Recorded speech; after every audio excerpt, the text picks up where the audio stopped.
Itti girsaa keessa jira jechuudha. Oromoo ta'esumatu immoo girsaa jira jechuudha. Inni adeemu Oromoo irratti maqee. Amaarri baay'ina maalii qabaa achi Oromoomatu baay'ee achi jechuudha. Argaa turre jechuudha. Suma Oromoo ta'etu immoo uummata Oromoo hojjetaa jira jechuudha achi keessatti. Qarshiidhaan bitamee qarshiin gooyyeffamee jechuudha. Malee Oromummaa isaa wallaalee miti. Otutti dhaga'amu qarshii sana laalee qarshii sanaan gooyyeffamee uummata Oromoo hojjetaa jira jechuudha. Kun immoo gochi kun gaafa taatu seenaan nama gaafata bro. Seenaan nama gaafatti jechuudha. Kanan dhaamuuf barbaada. Ayyee ajaa'iba walumaa galatti cunqursaa fi ajjeechaa uummata Oromoo ragaa jiru jibbitanii gara moonaa qabsoo bilisummaa Oromootti nagaan dhuftaniirtu anaa dhufuu isin jennee irraa gaaffii deebii keenya kana maratti xumurraa galatooma.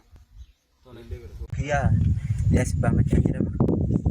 Yaa wajjin kiyyaa duraanis sirna bilisiginnaa kanaan beeku. Haa ta'u malee humna adda bilisummaa Oromoo akka laakiyaa sun seenii isa keessan ture. Warra bahu kana makiinaa jaraan oofaa ture jechuudha. Sana booda gara mattuu kana dhufnee to'achirra jirru baay'een maan teenyee tuma waliin mari'ataa jirru nutti dhufanii ayyariidhaan nu qaban jechuudha. Helikooppitariidhaan nutti dhufanii sana booda nu fuudhanii mana hidhaa nu seensanii mana hidhaa Qaallittii sana nu seensanii sana booda waggaa naa fi waggaa 22 naa kenname ture jechuudha. Yeen waa tokko nu goone sana booda achi keessa nu turtanii waggaa tokko foo'ee akka achi keessa turre jechuudha. Sana booda nu fuudhanii gara maasalxanyaa nu geessanii maasalxanyaa godhannee arginu asirratti waa baratanii manni Itoophiyaa baay'ee miidhamaa jirti. Uummata keessaniif wabii ta'uu qabdanii. Ani ilma Oromoodha jedhe. Sana booda dhannee erga achi gallee booda sana dhallee baane Tigraay nu geessan. Tigraay nu geessanii Addigiraat irratti nu buusanii. Addigiraat irratti erga nu buusanii kaanee haruma dhannee utuu haaraan galfatiin jechaadha. Tirkii nu laatanii sana booda dhannee jirra. Marratti barkuma lamaa fi sadii masarratti sirinqaarratti loluu sirinqaadhaa kaane galteenatti ture jechaadha. Maskaramii beekatti maskaramii jaatti dhumnee galteenatti argalfanne sana booda addisoonni kun kan eebbifamanii turan jiru. Isa kanallee wajjinumaan ture barkuma lamaa fi sadii waliin waraabne barkuma lamaa fi afur adda baafne jechaadha. Ayyeen karaa mana hidhaallee humnaan qabanii akka gara waraanaattis erganiitti dubbachuutti jirta. Mee amma naannoo ati jirtu eessa? Godina Oromiyaa keessa godina kam bakka kamitti argamta? Waraanni bilisummaa Oromooti amma wajjin jirtu kun eessa nuuf ibsuu dandeessa? Ayyee akkuma isin jettanii gaaffii sigilna gaafatanii baay'ee dasnameedha. Haa ta'u malee sana booda lola kanarraa erga baanee jenne asii Wallaggaa deemtanii nu jira. Nuti kaayyoo sila karoorfanne waan qabnuuf as Wallaggaa ergaa fayyadamu dhugaa nutti hin fakkaanne. Maaliif saba kiyyaa jaan argite sin asabne maal jedhama ture shaniin yookaan okshan jedhanii gadaayidhaa jara akkamitti amantu. Biisitti dhagaatan kun biyya xalaataati. Biyya hamtuudhaan nu jira. An duraanillee daa'imummaa kiyyaan qabsoo waan ta'eef haa ta'u jedheerumaan qabadheera jira. Sana booda gara Wallaggaa dhufne. Wallaggaa kana dhufne gara Qeellam Wallaggaa dhufne. Ana Dola ana Muggee kan jedhamu irra dhufne sana booda achirratti teenye jechuudha. Sana booda Shabal kan jedhamtu irra turre. Sana booda macarashaa irratti utuu jaraan illee wal loluu wal barbaadna isinis nu barbaaddu nus hin barbaadna. Sana booda achumaan deemuu dheedannu kaasanii geessee Muggeedhaan ga'e halkan sa'aatii 11:20 irratti achirraa ba'e dirruu kootu tokko sunu bishaan keessa galee jalaa ba'e asan deebi'e uummata biyya kanaatiin jaalala baay'een qabu waan ta'eef uummata kana walii galee waraana adda bilisummaa Oromootiin wal ga'e wal argine na hammatee na dhungate na dhungadde kabaja guddaa na laatee nyaata na nyaachisee noo baase bakka guddaa naa kenni jira jechuudha. Ayyee akka jechuutti jirtu.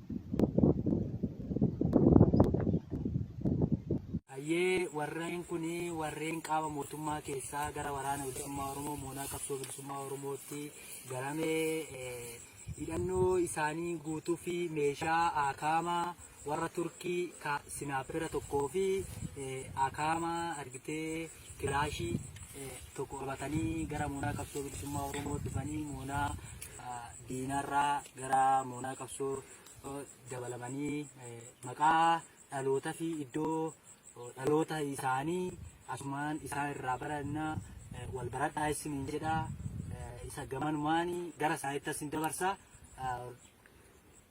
maqaan keessanii himachuu dandeessu jechuudha dhaloota fi dhaloota keessanii. Maqaan koo Nugusee kan biyya Gizeen biyya jiru maqaan koo Nugusee Mirkanaan jedhama. Iddoon immoo adda bilisummaa Oromootti maqamee irraa nafnin jedhama.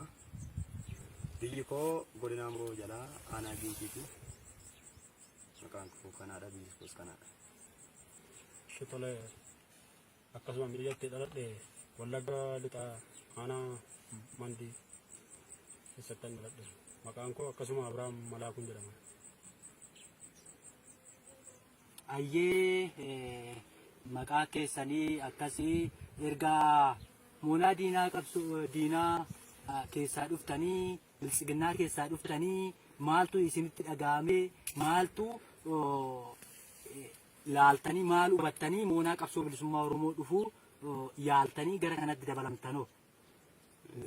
Hayyee sababbiin achi keessaa baanee dhufnee fi uummanni Oromoo sa'aatii kanatti cunqursaa addaa keessa jira. Dhaanamaa jira, reebamaa jira, ajjeefamaa jira. Sababni immoo inni ajjeefuuf sababuma mootummaan bilisiginnaa achirra jiruuf otoo maqaadha Oromoodha jedhee odeessaa jiru uummatuma Oromoo godda'aa jira, uummatuma Oromoo reebaa jira. Wanna akka inni reebuuf uummanni Oromoo saba guddaa ta'ee nagaadhaan jiraachaa hin jiru jechuudha. Gini waa hedduutu jira bakka wanti cunqursaa uummanni Oromoo sa'aatii kanarratti waa baay'ee cunqursaa hedduu jala jira jechuudha. Kanaafani. Tolee rakkoo jirtu sinis argaa jirtu rakkoo uummata Oromoo irra jiru uummata Oromoo rakkoo isarra jiru hunda argaa jira. Ilma Oromoo si rakkoo isarra gahaa jiru argaa jira jechuudha sa'aatii ammaa kanatti jechuudha. Achi keessatti nuti qaama mootummaa kana taane Oromoo saba keenyaaf achi keessatti shakkiin nurra jira jechuudha. Mootummaan kun nu shakka mirga illee hin qabnu jechuudha achi keessatti nuti. Utuu mootummaa kanaaf hojjennu jechuudha achi keessatti mirga hin qabnu jechuudha ofii keenya. Mirga afaan keenya dubbachuu qabnu jechuudha. Afaan kan biraallee yoo hin beeknu ta'e dirqama afaan sana akka nuyi barruu taasifamaa ture jechuudha achi keessatti. Yoo hin beeknu ta'e gaaffii tokko akka itti gaafannu hin qabnu jechuudha. Achi keessatti jechuudha qaama mootummaa kana taane jechuudha. Achi dhiibbaan Oromoo irra jiru bakka achi keessatti baay'ee mul'ataadha jechuudha. Baay'ee mul'ataadha. Waraanuma ta'ee achuma keessatti dhiibamaa jira waraanni. Oromoo ta'e jechuudha. Oromummaa isaafi jechuudha. Achi keessatti dhiibbaa guddaa jira jechuudha. Rakkoon uummata Oromoo irra jiru yeroo ammaa kana mul'ataadha jechuudha. Waraanni adda bilisummaa Oromoo uummata saamaa jira, uummata ajjeesaa jira, uummata nagaa ajjeesaa jira, uummata nagaa saamaa jira, hadheessaa saamaa jira jedhama achi keessatti. Akka kanatti nu barsiifamaa jechuudha achi. Hin beekne dhuguma jedhee fudhataa jechuudha achi keessatti. Dhuguma siyaa turres achi keessatti jechuudha. Garuu gaafa baanee uummata baanee deemnee uummata gaafannu gaafa dirqama kana bobbaanee uummata kana gaafannu jechuudha. Uummati waraana adda bilisummaa lakkee kana irratti raawwachaa jiru. Yoo nyaata nu gaafachaa jiru fedha keenya yoo waan laannuuf fedha keenya kennaafii jirra malee waraana adda bilisummaa Oromoo kana nu gochaa jiru. Shaneen kana nu gochaa jiru jedhaan akka itti deebii nu kennaa jechuudha uummatillee jechuudha. Shanee jedhaan mootummaan achi keessatti jechuudha. Shanee jedhaan garuu uummata hidhatee jiru uummata baay'ee jira jechuudha. Achi keessatti waan xiqqoo Oromummaa ofittiin nama gidduu jechuudha achi keessatti. Uummati ribeeloodhaan hidhatee jiru baay'eedha jechuudha. Gambeellaan mataa isheetti qabdi, Benishaanguliin mataa isheetti qabdi jechuudha. Amaaraan illee qabdi. Kan dhabeen jiru jechuudha ribeeloodhaa yeroo ammaa kanatti. Dhaaba namni dhabeen jiru jechuudha. Dhaaba hundumaa qabu. Garuu kan Oromoo keessatti bakka maqaa godhatee jechuudha. Oromoon akka inni dhaaba tokko hin godhanne, Oromoon dhaaba tokko akka inni dhaaba tokko hin waamamne, Oromoon akka inni dhaaba qabu akka inni dhaaba hin qabaanne, Oromummaa isaa afaan isaa akka inni hin beekne, afaan saba biraan akka inni bultii akka inni godhatu gochaa jira jechuudha mootummaan kun achi. Akkaataa nuyi barannee baane akka kanaa jechuudha. Uummata nagaa shaneedha kun rukutaa ajjeesaa nuun jechaa jiru uummata kana. Yoo fiigee rukutaa ajjeesaa jechaa jiru. Uummati immoo jaallatee miti kan inni fiigu. Sababa dhiitamuuf sababa akka rukuttaa akka malee irra ga'uuf nu baqataa jechuudha uummata. Gaafa kana rasaasaa rukutaa jechaa jira mootummaa. Ilma Oromoo rukutee ajjeesaa jira jechuudha. Walitti nu deebisee jechuudha. Kun sababa Oromummaan malee wanta biraan hin jiru jechuudha. Oromoon akka inni badu malee Oromoo tashuudhaaf dhaabbatee hin jiru jechuudha mootummaan kun. Oromoofis waan godhe hin jiru achi keessatti. Oromoodhaa waan ta'e nagarree jechuudha nuyi ofii keenya. Wanta nama ibsiisuun qabu uummatis argaa jira. Uummati kamillee argaa jira jechuudha. Rakkoo uummata Oromoo irra jiru jechuudha yeroo ammaa kana. Uummata Oromoo qabeenya isaa irratti miidhamaa jira lafa isaa irratti. Uummata kamiin jibbaan jiru uummata Oromoo. Mootummaas jibbaan jiru uummata Oromoo. Miidhaa isarra gahaa jiru malee. Gocha tokko utuu waan gaarii tokko uummata kanaaf godhe uummati Oromoo waan isa jibbuu hin qabu. Kanaaf jechuudha rakkoon jiru uummata irraa jechuudha. Quuqama kana nuuf uummata dararamuu fi saamamuu ajjeefamuu kajettu jiraachaa jirta. Kanarratti immoo deebiitoo waraanuma san keessatti waraanuma bilisiginnaa san keessa waraanuma mootummaa keessa turtan keessatti hariiroo waraana sanii fi isin gidduu jiru wal gidduu jiru jaalala walii qabdu. Jaalala tokko illee tokkummaa walii qabdu. hin qabnu. Tokkummaa maaltu jira? Sabaaf sablammiidhaan achi keessa jiru. Hundiyyuu mistirayyuu waan walitti himan waliin jaalatan. Maqaadhaa wajjin nyaatu walitti naanna'anii wajjin nyaatu.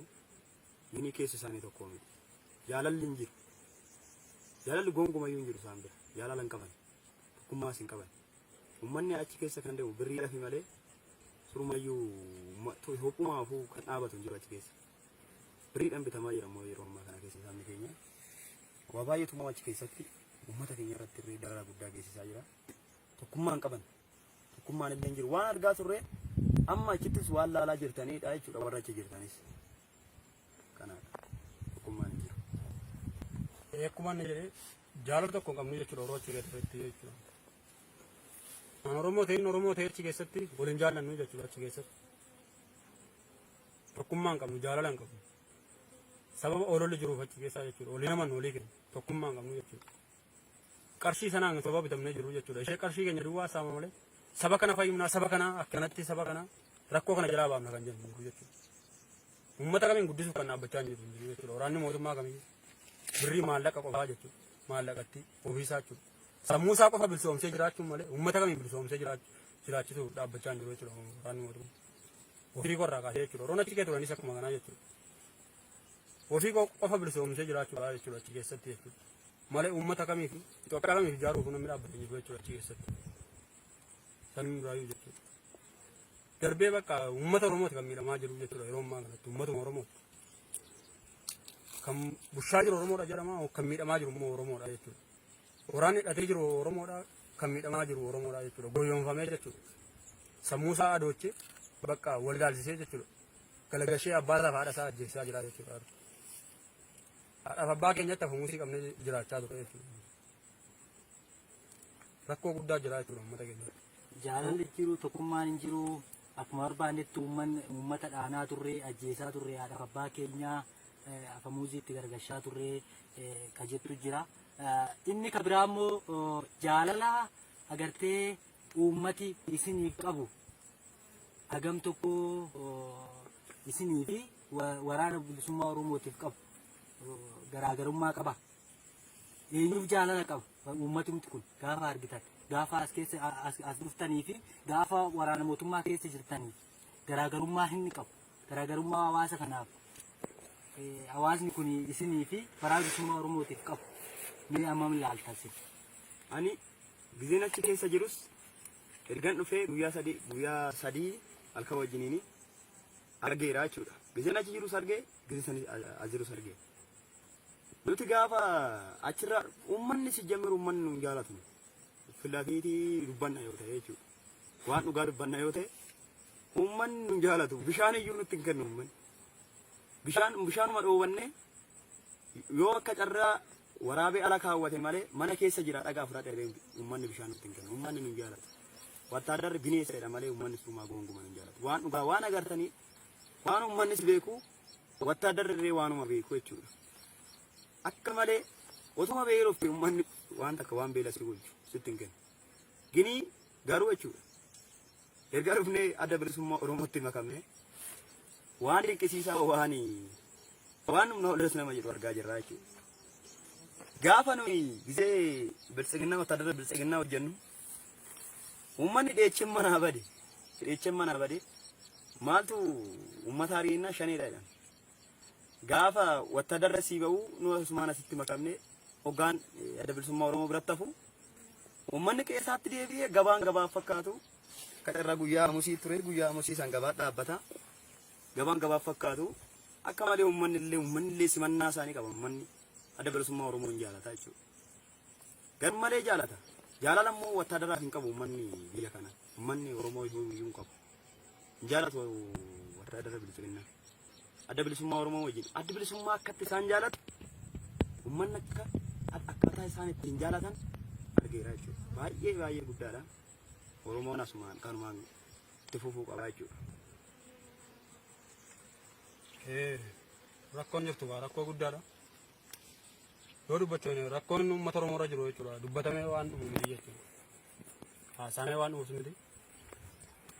Rakkoo guddaa jira jechuudha uummata Oromoo. Sinuma uummata bakka achitti argaan ture jechuudha. Yeroo deemnu jechuudha. Uummata tokko argina. Qeerroo tokko mana taa'ee nu eegu. Jaartii bakka warra dullachaa manatti arginaa jechuudha.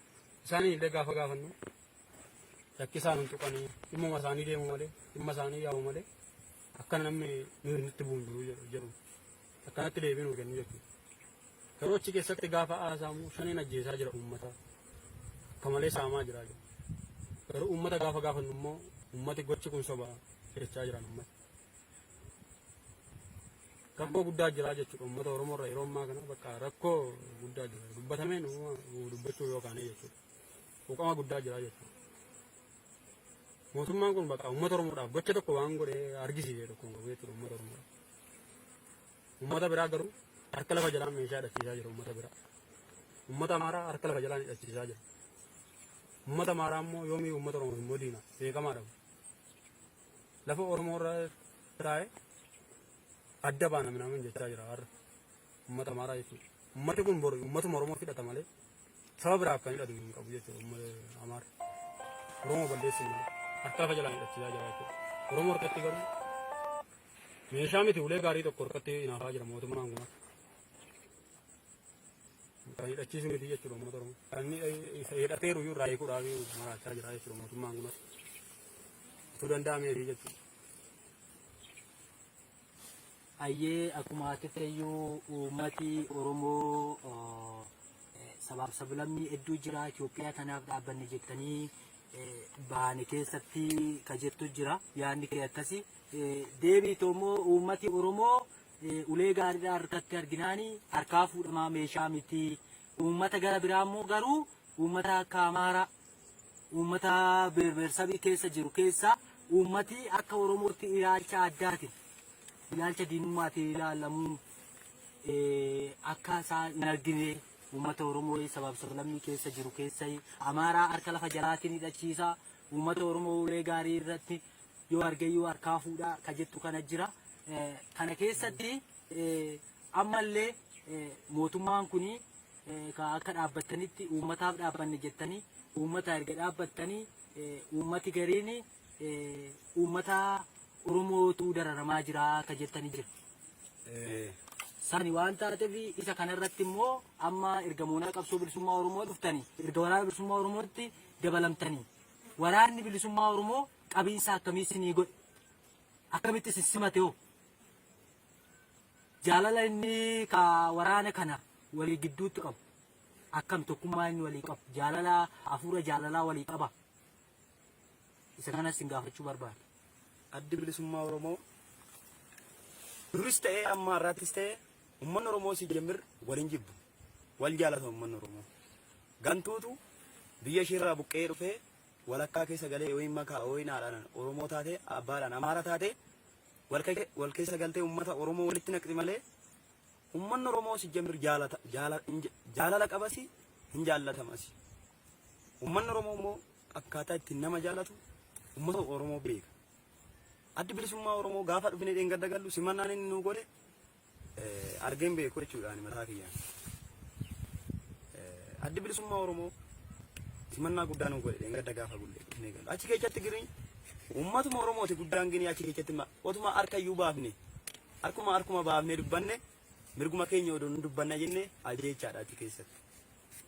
Maaliif uummanni Oromoo maaliif ajjeefama maaliif yoo jennee achi keessatti yoo gaafanne wattaadar waa'ee poolitikaa keessan galu jedhanii nu dhoowwaa jiru warra uummata Oromoo warra achi keessa jiru. Kanatu raawwatamaa jira mootummaan kun kana raawwachaa jira. Anammoo keessa koositti gangaafii natti ta'e amma irraa maani seetan. Amaarri biyya isheetirraa kaatee biyyuma Oromoo keessa galtee gabareetti galte dura gabareetti galtee biratti guddattee lafarraa fudhatti lafa kennaaf Oromoon gowwaadha jedhu. Oromoon immoo nama jaallata. Ifitti nama qaba Oromoon ofirraa nama hin qabu.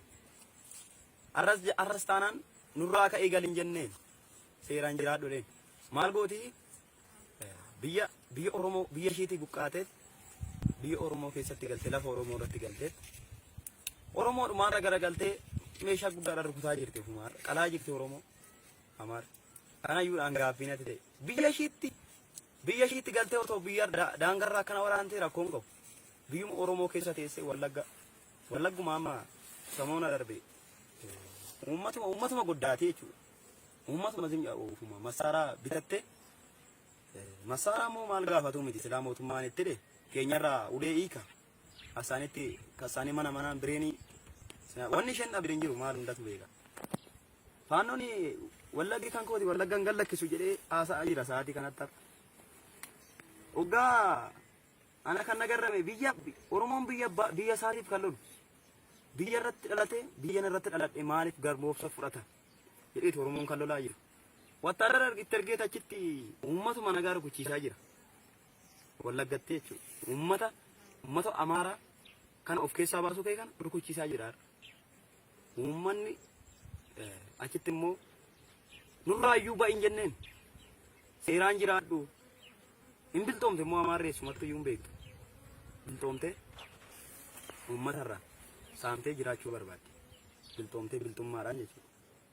Walumaa biltoomtuudha immoo masaaraa ishee bitattee uummata keenya goddaa jirti jechuudha. Qalaa jirtu uummata keenya. Waa baay'eetu jira jechuudha. Kana quuqama guddaatu natti dhaga'amee kan achi keessaa ba'ee adda bilisummaa Oromoo wajjin ta'ee garbummaa kana uummata kootirraa kaasa jedhee tanan garbummaa kana uummata koon ifatti baasa yoo danda'amaa ta'e wareegamatti kaffalee abbootiin nutti kenne isaanis nutti kennaa deemu nuti illee ilmoo keenyatti kennaa deemna yeroo ammaa kana Oromoon yoomiyyuu durii kaasee ammaa irratti quuqama qaba. Lafuma keenyaaf dhaanamaa jirra lafa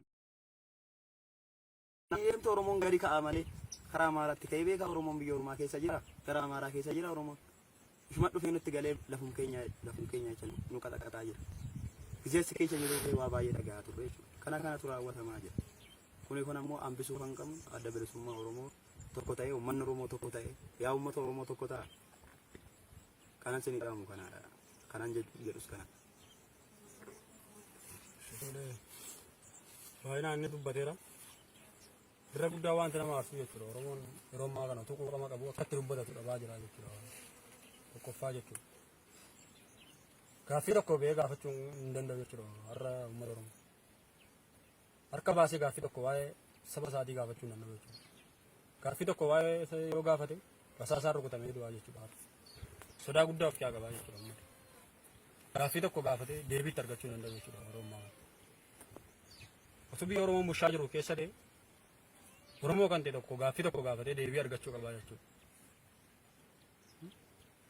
Osoo dhugaa mootummaan kun uummata Oromoodhaaf ta'aa jira ta'e jechuudha. Uummati rakkoo isatti ta'e gaaffii gaafatee deebii argachuu qabaa jechuudha. Garuu otoo rakkina qabu har'a akka itti gaafatu dhabe afaan qabee jala bulaa jira jechuudha uummata Oromoo. Otoo rakkoo qabu jechuudha akka itti gaafatu dhabe jechuudha. Gaaffii tokko yoo gaafate rasaasaan rukutamee sababa duufu. Sodaa kanaan bulaa jira jechuudha uummata Oromoo. Rakkoo guddaa uummata Oromoo irra jira jechuudha. Kanaan booda wanti duuba nu deebisus hin jiru. Wanti ta'eera uummata Oromoo irratti kan duubatti nu deebisu hin jiru. Kanaan booda waraana adda bilisummaa Oromoo duukaa waliin tokko taane garaa tokkoon tokko taane kaayyoo isaan qaban duukaa buune kaayyoo tokko qabannee uummata kanarra rakkoo jirtu rabummaa uummata kanarra diriirtee itti tokkoneessitee jirtu irraa ibsisuu qabnaa jechuudha. Waliin tokko taane jechuudha. Yaadiin qabu kanaadha. Ayyee yaadni qabu kana garaagarummaan uummati waraana bilisummaa Oromoo laaluu fi nu laaluu fagoo dheettanii sirumaa waraanni kuni waraanni mootummaa kuni akka bishaanii nu kenninillee warri kuni nu didaa turanii nu hubachaa turanii gaafa ammoo as deebinee waraana bilisummaa Oromoo ilaallu mooyi waraana bilisummaa Oromootti eenya walitti dhufeenyi qabanii addaa baay'een dinqisiifatee ka jettani jira. Sanikaa siniyyuu waan argaa ooltan waan taateef gamanumaan immoo wanni isiniin jechuu barbaadu warreen achitti hafanii moonaa diinatti hafanii diinaaf dhaabbatanii uummata Oromoo iraarsaa jiranii mana irratti gubaa jiranii bakka bultii dhoowwaa jiranii isaaniifis mee maal dhaamtuuf warreen dhiistanii dhuftaniif dhaamsi isin qabdan warra achitti hafasaniif mee maal dhaamtuuf mee akka keessaniitti maal dhaamuufii barbaaddan uummata Oromoo irratti ajjeechaa saamicha gaggeessaa jiranii fi waan raawwachaa jiran kana hundumayyuu quba qabdanii uummati Oromoo mirga hin qabu niyyuu mirga hin qabnu yoo waa dubbanne abaluun suni akkasii jedhamnaa ka jettan kaasaa turtanii amma immoo hiriyoota keessanii of maaf dhaamtuu fi isiniin jechuu barbaada. Ayyee ani kanan isiniin jechuu barbaadu. Anillee keessaa bee addoo bilisummaa Oromootti makameera. Har'as taanaan burus isanuma wajjinan waraana wareegamee tanan biyya koo bilisummaa baasa. Isiniin kanan jechuu barbaadu waan raawwatamaa jirus laalaa jirtu kan raawwachaa jirtanis laalaa jirtu. Kan ajjeesaa jirtan uummata Oromoo. Kan du'aa jirus uummata Oromoo. Kan biyyaallee buqqaa jirus uummata Oromoo. Kan rakkachaa jirus uummata Oromoo. Kan tuffatames uummata saba bal'aa kana jechuudha. Saba bal'aa kanatti tuffatamaa jira irra bara kana. Lafa bal'aa otoo qabu saba bal'aa otoo qabu saba biliyoona meeqatti lakkaawwan. Sabni kuma meeqaa asitti kabajamaan bulaa jirte jechuudha. Sabni namni kuma meeqatti lakkaawwan. Sabni biliyoona meeqaan ammoo har'a tuffatame waa meeqa taa'eera jechuudha Oromoo. Oromoon bosona keessatti mana oo ijaarrate. Kuni shaneedha jedhanii tajjeesaa jiru yeroo ammaa kana gatarii keessatti. Lafni Oromoo mijataa yoo ta'e bosona magarse oo achi keessatti yoo mana ijaarrate mana shaggaasaa yoo ijaarrate mana gubu har'a mana gubaa jiru mana Oromoo gubachaa jira. Nama wajjiniin gubachaa jiru. Waadde bilisummaa Oromoo har'a yoo as ta'e boru iddoo qayyarata. Iddoo kaleessa taa'ee san dhaqanii achitti waan kabbaar masaaraa yoo lakkisan achitti uummata fixaa jiru. Waa mee qalaalaa jirra jechuudha gizee achi keessa sures. Kanaan boorarree adda baanee jechuudha. Wanti isin dhaamu warra si keessa jirtan Oromoo taatanii Oromoodhuma nyaachaa jirtu. Oromoodhuma taatanii Oromoo qulqulluun achi keessa jiran an beekaan ijoolleen beeku baay'ee jira. Achi keessa kan jiru immoo paarsentii 100 keessaa paarsentiin 70 Oromoodha. Yoo xiqqaate paarsentiin 70 Oromoo. Singara adda bilisummaa Oromootti deebi'a. Oromoo tokko godha. Oromoo ijaara. Sin odoo achi baasanii dhuftanii nama waan tokko ijaartu asitti. Yaada naanneffadhaa akka keenyaatti. Sin nama kabajan qabdan achitti hin beektu of beektu. Ijoolleen Amboo fi Wallaggaa keessumaa iyyuu. Kabajan qabdan akka shaneedha isiniin jedhanii waa meeqa isin irratti raawwachaa jiru. Safsabaa irratti waan meeqa nuun jechaa turanii waan meeqa immoo isiniin jechaa turan. Kanaaf laalaa jirtu. Yaada keessan naanneffadhaa. Uummanni Oromoo kan taatan. Oromoon guddaadha. Oromoon saba bal'aadha. Hundiyyuu waan beekudha. Argine warri sadii warra maaraayyuu jettee maali uummanni biyya kana lafa biyya kanaa irraa deemanii dhumanii jettee lafa deemii Wallaggaa